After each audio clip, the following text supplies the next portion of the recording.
आपका पसंदीदा एथलीट विजयी जीत के करीब है।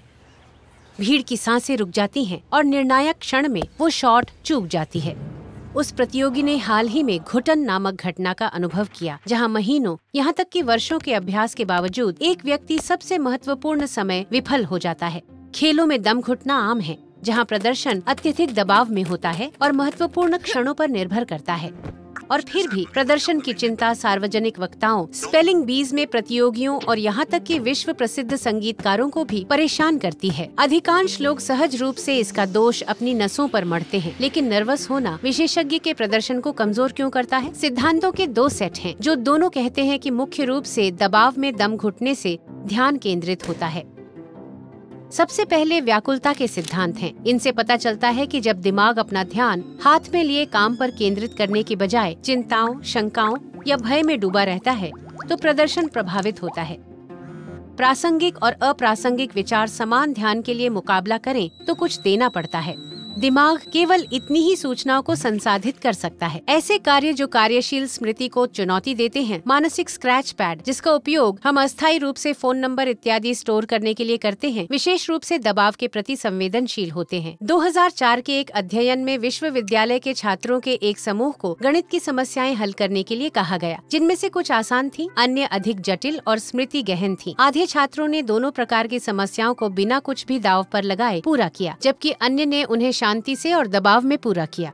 जबकि सभी ने आसान समस्याओं पर अच्छा प्रदर्शन किया, जो लोग तनावग्रस्त थे उन्होंने अधिक स्मृति गहन कार्यों पर खराब प्रदर्शन किया। स्पष्ट निगरानी सिद्धांत स्पष्टीकरण का दूसरा समूह बनाते हैं। वे इस बात से चिंतित हैं कि कैसे दबाव लोगों को हाथ में लिए गए कार्य का अत्यधिक विश्लेषण करने के लिए प्रेरित कर सकता है।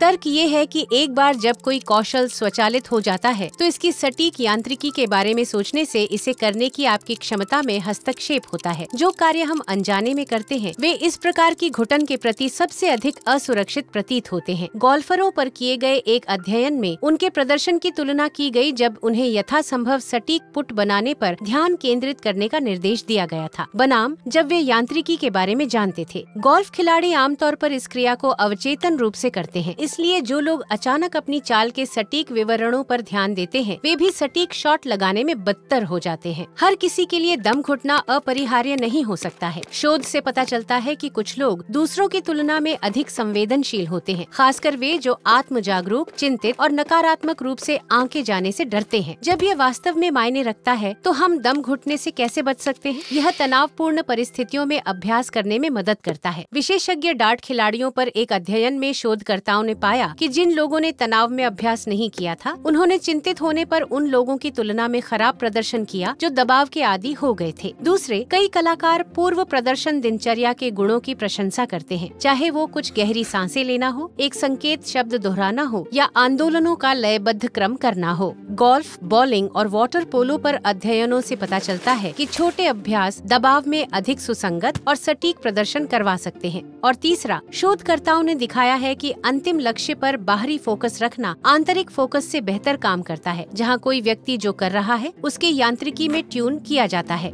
एक अध्ययन से पता चला है कि जो गोल्फर गेंद की उड़ान पर ध्यान केंद्रित करते हुए चिप शॉट मारते हैं, उन्होंने अपने हाथ की गति पर ध्यान केंद्रित करने की तुलना में बेहतर प्रदर्शन किया।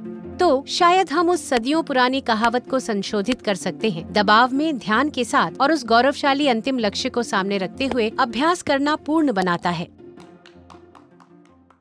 क्या अभ्यास करने का कोई गलत तरीका है? आप कैसे सुनिश्चित कर सकते हैं कि आप इस तरह से अभ्यास कर रहे हैं जो वास्तव में आपको किसी चीज में बेहतर बनाता है? इस वीडियो के माध्यम से जानें प्रभावी अभ्यास के रहस्य।